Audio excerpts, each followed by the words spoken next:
This is Standing Watch. And now, Evangelist Norbert Link. Greetings, everyone, and welcome back to our Standing Watch program. Recently, numerous attempts have been made to appease Vladimir Putin and Russia. Deutsche Welle wrote on June 25, "The Parliamentary Assembly of the Council of Europe has voted in favor of restoring Russia's voting rights, 5 years after they were revoked, over its illegal annexation of the Crimean Peninsula. Germany and France reportedly pushed through a compromise that allowed Moscow to return to the Council of Europe." So here is a message. Europe, and especially Germany and France, apparently told Russia, you can illegally invade another country without fear of any substantial repercussions. The EU Observer commented on June 27, "European governments have handed the Council of Europe to Russia this week. For Russia, the Council's surrender is a huge foreign policy success. For the Council, it is a disaster." But there was some backlash. Deutsche Welle wrote on June 27, "Russia belongs to the Council of Europe with all the rights and obligations that entails," German Foreign Minister Heiko Maas said in a statement on Twitter. "This is good news for Russia's civil society." Not everybody agreed. Garry Kasparov, a former world chess champion and a former leading figure in the Russian opposition, in a series of tweets compared this to the appeasement of Adolf Hitler in 1938 after he seized the Sudetenland. Kasparov said the move was likely linked to the controversial Nord Stream 2 gas pipeline project with Russia that will deliver gas from Russia directly to Germany. "Appeasing a dictator and reward aggression will make things worse. It always has," he said. Now, what will the future hold for the EU and for Russia? Will Europe's appeasement of Russia work? Or will it make matters worse and even lead to war? Ukraine also is trying to appease Russia. Deutsche Welle wrote on July 8, "Vladimir Zelensky, the recently elected president of Ukraine, invited Russia to resume peace talks to solve the ongoing conflict between the respective countries on Monday. And so Zelensky proposed, I suggest the following lineup for talks. Me, you," addressing Vladimir Putin, US President Donald Trump, British Prime Minister Theresa May, German Chancellor Angela Merkel, and French President Emmanuel Macron. "Let us discuss who Crimea belongs to," he said. And the Kremlin said the proposal would be reviewed. Now, just to talk about the past, the Russian-Ukrainian conflict, the article points out, began in March 2014 when pro-Russian separatists staged an uprising in eastern Ukraine.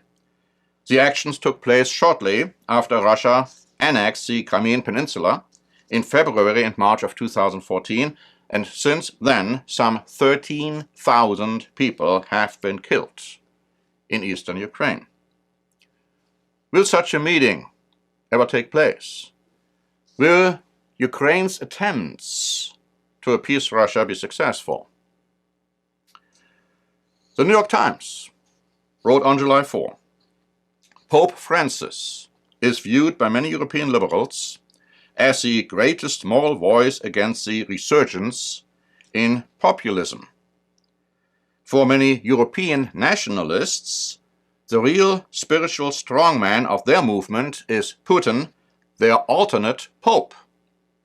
So when Putin visited the Vatican on Thursday, it was more than just a mere meeting between two persons. Putin has many fans in Italy, it says, including the country's de facto leader, Deputy Prime Minister Matteo Salvini, who has publicly professed admiration for the Russian leader. The most devout Putin followers talk of the Russian leader in mystical terms, comparing him to the Katechon, which is a Greek word referring to a force that keeps the Antichrist at bay. Amid this backdrop, Pope Francis has been careful not to antagonize Russia by taking sides in the conflict in Ukraine. So will the Catholic Church's attempts to appease Putin be successful? Will Ukraine remain independent? Will it become a part of the EU? Or will it become a part of Russia?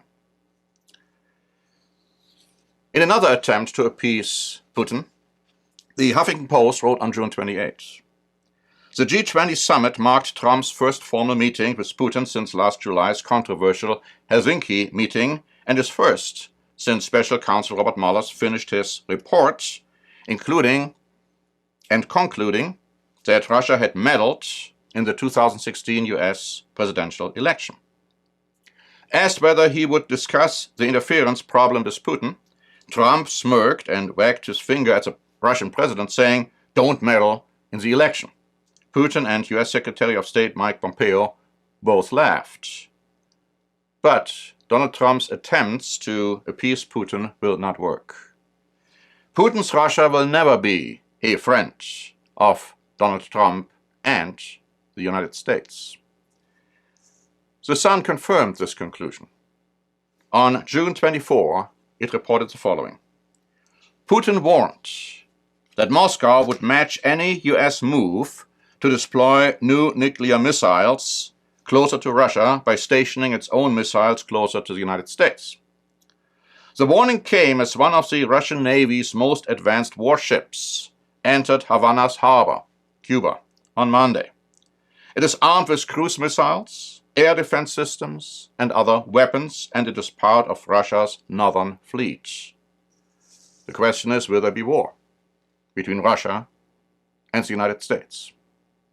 I asked you many questions today, and they are all being answered, and more than the questions I've asked, in our two booklets I'd like to offer to you today. The one is a brand new booklet, How Can We Know That Christ's Return is Near? And of course we can know when we look at political situations and what is happening on the world scene. And the other booklet is Biblical Prophecy from Now Until Forever. And as I said, these two booklets will answer all the questions I have raised today and many, many more. So please ask for a free copy. And until next time, this is Norbert Link for the Standing Watch program.